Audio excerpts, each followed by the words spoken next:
విజయవాడ గవర్నర్పేట ఏలూరు రోడ్లో RS brothers నూతన showroom ప్రారంభోత్సవంలో హీరోయిన్ కీర్తి సురేష్ సందడి చేశారు. హీరోయిన్ వస్తుందని తెలుసుకున్న సినీ అభిమానులు వేలాదిగా తరలివచ్చారు. ఆర్ఎస్ బ్రదర్స్ షోరూం ప్రారంభోత్సవంలో ఎంపీ కేశినేని చిన్ని, సెంట్రల్ నియోజకవర్గం ఎమ్మెల్యే బొండా ఉమ, కార్పొరేటర్ బాలస్వామి పాల్గొన్నారు. విజయవాడలో కొత్త సంస్థలు ప్రారంభోత్సవాలు జరగడంతో యువతకు ఉపాధి అవకాశాలు మెరుగవుతాయని ఎంపీ కేశినేని చిన్ని అభిప్రాయాన్ని వ్యక్తం చేశారు. ఇక్కడ మనం ఆర్ఎస్ బ్రదర్స్ విజయవాడ ఇది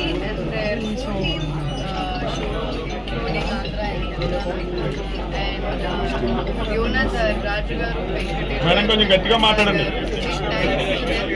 and all of them, thank you for having me here. And ఇప్పుడు వెడ్డింగ్ వస్తుంది and wedding season వస్తుంది and I'm sure you will get a lot of collection here. This is one of my favorite sarees that I've worn today. It's beautiful and so it's a one-stop shop. Tapakunda వచ్చేవి and you can come and shop with your entire family. Store గురించి details size ఈ షోకి brand ambassador గా ఉంటుంది. మీకు ఎలా అనిపిస్తుంది? Brand ambassador కాదు, store launch I'm feeling very happy. So మీరు ఎలాంటి కలెక్షన్స్ ఇష్టపడుతుంటారు? Sarees I like soft silk and Banarasi. అందరూ తప్పకుండా షోరూమ్కు విజిట్ చేసి హ్యాపీగా షాపింగ్ చేయాలని కోరుకుంటూ అందరికీ ధన్యవాదాలు. Thank you sir. సార్ ఎలాంటి కలెక్షన్స్ అంటే వెడ్డింగ్ ఇప్పుడు కొంతమంది ఇంట్రెస్టింగ్ చూపిస్తారు కదా, ఇలాంటి శారీ కావాలి అని. సో బేసికల్లీ ఎలా ఉంటుంది అంటే కలర్ కాంబినేషన్ చాలా మంది డిఫరెంట్ ఒపీనియన్స్ ఉన్నాయి. సో ఎన్ని రకాల కలర్ కాంబినేషన్స్ అయితే చేయాలో అన్ని రకాల వెరైటీస్ ఆఫ్ కలర్ కాంబినేషన్స్ ఉన్నాయి. అలాగే ఇప్పుడు చాలా మందికి అబ్బాయి అమ్మాయి కాంబినేషన్స్ సేమ్ టోన్ వేసుకోవాలి, సేమ్ కలర్లో డెకోర్కి మ్యాచ్ కావాలి అని చెప్పి చాలా మందికి ఇంట్రెస్ట్ ఉంది. సో అలాంటివి ఎస్పెషల్లీ వెడ్డింగ్ సీజన్కి చాలా క్యూరేట్ చేసి మ్యానుఫ్యాక్చరింగ్ చేసి లాంచ్ చేశాము. సో ఖచ్చితంగా ఇలాంటి కలెక్షన్ మాకు తెలిసి విజయవాడలో ఇక్కడ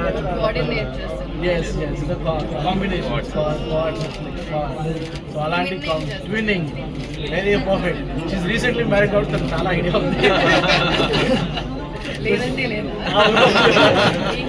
చేశారు కదా, సో కాబట్టి మీకు ఆ శారీ కట్టుకున్నప్పుడు పట్టు శారీస్ ఎలా అనిపిస్తాయి?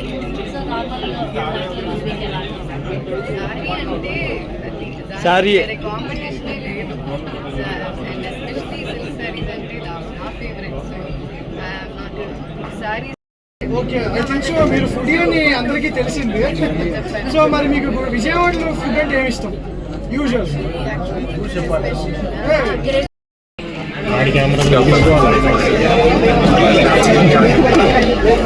అన్నలు